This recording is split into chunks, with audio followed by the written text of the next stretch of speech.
right, time now for a little segment we call Busted, where we shine the light of truth on those who are muddling the facts and trying to keep all of us in the dark so they can get away with whatever they're trying to get away with. And this latest Washington maneuver is making us say, you can't be serious. We're now learning that the SEC, which is the regulator for our financial markets, at the request of AIG, which the U.S. taxpayer owns 80% of, agreed to keep the most crucial details of the taxpayer-backed bailout in secret. In May of this year, the SEC granted AIG's request for special confidential treatment to key parts of the deal, including information on the 100 cents on the dollar payouts to counterparties like Goldman Sachs, Merrill Lynch, and the French bank Societe Generale. The Goldman Sachs, by the way, expected to make more money than ever in the history of the firm just a couple of days from now. The confidential treatment for that supply of capital usually applied to things like patents or trade secrets. Think of iPod or cancer cure.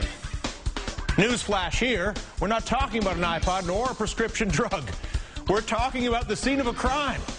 The taxpayers didn't willingly offer their hard-earned money in order to save AIG and the bankers so they could go back to the gambling parlors. After the bankers and AIG manipulated our government during the past decade so that they could extract billions of dollars in CEO compensation. And then they came and took the money from us under threat of financial calamity, remember? And now it could take until November of 2018 for us to learn what really happened and how the money went around and why there were no strings attached? Treasury Secretary Tim Geithner maintains that the extremely favorable counterparty payments were the right move for taxpayers. I'm personally very confident it was the right thing to do, and we did it in the best way possible for the American people. Did you agree with the advice in the memos? Was it sound advice? You know, I haven't looked at those memos, actually. It wasn't involved in that decision. Well, it's not just Geithner who claims no involvement in the multi-billion-dollar backdoor payouts that are now being held secret at the SEC. Take a listen to the Goldman Sachs CEO who received a few tens of billions. Did anyone ask you at any point to take anything less than 100 cents on the dollar? I never got a request myself about taking less. It didn't come up in any conversation that I can recall.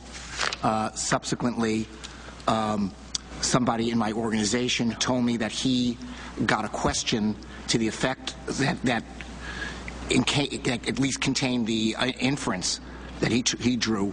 Would you be willing to take less? And he said he couldn't answer that question now himself at his level. If this was such a good move for all of us taxpayers to make these huge full-price payouts in secret, then why doesn't anybody want to take credit, especially the guy writing the check or receiving the check? Why is it necessary for the SEC to keep it all secret for a decade, no less, considering it was such a darn good deal for the taxpayer? Considering that there are so many unanswered questions about the role our current Treasury Secretary has had and continues to play in dealings with these institutions now and when he was running the New York Federal Reserve prior to his new job, wouldn't that be cause alone to err on the side of transparency and prove out why the suspicions about the Treasury Secretary may be ill-founded, that he is looking out for the future of America, that he is working to protect taxpayer capital? Our government, I thought, was supposed to be uncovering the truth on behalf of the citizenry who fund the government, not to obscure it further. Secretary Geithner, all we're asking for is a little bit of transparency so that we can all restore our trust in the government that we want so desperately to put our faith in, but have such a hard time doing when we face situations like the one I just described.